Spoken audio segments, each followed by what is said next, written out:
ರಾಜ್ಯ ಕಾಂಗ್ರೆಸ್ ಸರ್ಕಾರದ ವಿರುದ್ಧ ಜುಲೈ 23 ಬೆಳಿಗ್ಗೆ 10 ಗಂಟೆಗೆ ನವದೆಹಲಿಯಲ್ಲಿ ಚಿತ್ರದುರ್ಗ ಸಂಸದ ಗೋವಿಂದ ಕಾರಜೋಳ ವಾಗ್ದಾಳಿ ನಡೆಸಿದ್ದಾರೆ. ಸಿದ್ದರಾಮಯ್ಯ ನೇತೃತ್ವದ ರಾಜ್ಯ ಸರ್ಕಾರ ಎಸ್ಸಿ/ಎಸ್ಟಿ ಜನಾಂಗಕ್ಕೆ ಮೀಸಲಿಟ್ಟ ಹಣ ದುರ್ಬಳಕೆ ಮಾಡಿದೆ. ಇದೇ ಮೊಟ್ಟಮೊದಲ ಬಾರಿಗೆ ಬ್ಯಾಂಕ್ನಿಂದ ಹಣವನ್ನು ಲೂಟಿ ಮಾಡಿದ ಸರ್ಕಾರ ಸಿದ್ದರಾಮಯ್ಯ ನೇತೃತ್ವದ ಸರ್ಕಾರ ಎಂದು ವಾಗ್ದಾಳಿ ನಡೆಸಿದರು. ಅಷ್ಟೇ ಅಲ್ಲದೆ ಇಡಿ ಅಧಿಕಾರಿಗಳ ವಿರುದ್ಧವೂ ಕೂಡ ರಾಜ್ಯ ಸರ್ಕಾರ ಎಫ್ಐಆರ್ ಅನ್ನು ಮಾಡಿ ಗಿಮಿಕ್ ಮಾಡುತ್ತಿದೆ. ಆದರೆ ಗಿಮಿಕ್ ಮಾಡಿ ಹಗರಣಗಳಿಂದ ಪಾರಾಗಲು ಸಾಧ್ಯ ಇಲ್ಲ. 100ಕ್ಕೆ 100 ಸಿದ್ದರಾಮಯ್ಯ ಸರ್ಕಾರ ತಲೆದಂಡ ಆಗುತ್ತದೆ ಎಂದು ಸಂಸದ ಗೋವಿಂದ ಕಾರಜೋಳ ಕಿಡಿಕಾರಿದ್ದಾರೆ.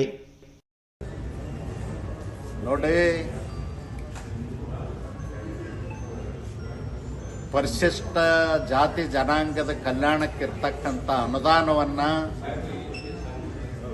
ದುರ್ಬಳಕೆ ಮಾಡಿಕೊಂಡು ಬಹುಶಃ ಸ್ವತಂತ್ರ ಭಾರತದ ಇತಿಹಾಸದಲ್ಲಿ ಬ್ಯಾಂಕಿನಿಂದನೇ ಲೂಟಿ ಮಾಡಿರ್ತಕ್ಕಂಥದ್ದು ಸರ್ಕಾರಗಳು ಮೊಟ್ಟ ಮೊದಲನೇದು. ಯಾವ ಸರ್ಕಾರವೂ ಕೂಡ ಬ್ಯಾಂಕಿನ ಖಾತೆಯಿಂದ ಹಣವನ್ನು ತಕ್ಕೊಂಡು ದುರುಪಯೋಗ ಮಾಡಿಲ್ಲ. ಇವತ್ತು ಕಾಂಗ್ರೆಸ್ಸು ಆ ಹಣವನ್ನು ನೆರೆ ರಾಜ್ಯಗಳ ಲೋಕಸಭೆ ಚುನಾವಣೆಗೆ ಕಳಿಸಿದೆ ಅನ್ನೋದು ಬ್ಯಾಂಕ್ಗಳ ಮೂಲಕನೇ ಸಾಬೀತಾಗಿದೆ.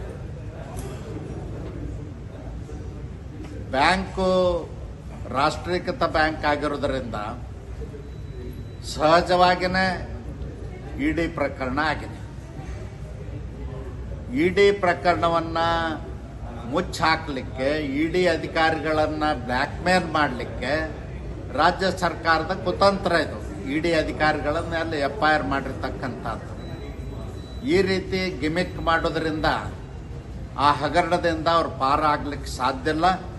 ಖಂಡಿತವಾಗಿಯೂ ರಾಜ್ಯ ಸರ್ಕಾರದ ತಲೆದಂಡ ಆಗೇ ಆಗ್ತದೆ.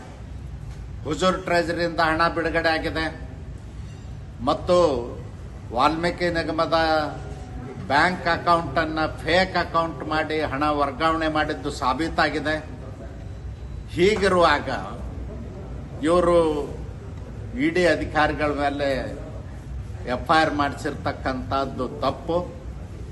ಮತ್ತು ಇಡಿ, ಸಿಬಿಐ, ಇನ್ಕಮ್ ಟ್ಯಾಕ್ಸ್ 3 ಸಂವಿಧಾನಿಕ ಸಂಸ್ಥೆಗಳು ಸಂವಿಧಾನದ ಚೌಕಟ್ಟಿನಲ್ಲೇ ಅವರು ಕೆಲಸ ಮಾಡ್ತಕ್ಕಂಥದ್ದು ಮತ್ತು ಸ್ವತಂತ್ರವಾಗಿ ನಿರ್ವಹಣೆ ಮಾಡತಕ್ಕಂಥ ಅಧಿಕಾರ ಅವರಿಗೆ ಸಂವಿಧಾನ ದಯಪಾಲಿಸಿದೆ. ಆ ನಿಟ್ಟಿನಲ್ಲಿ ಅವರು ಕೆಲಸವನ್ನು ಮಾಡ್ತಾ ಇದ್ದಾರೆ.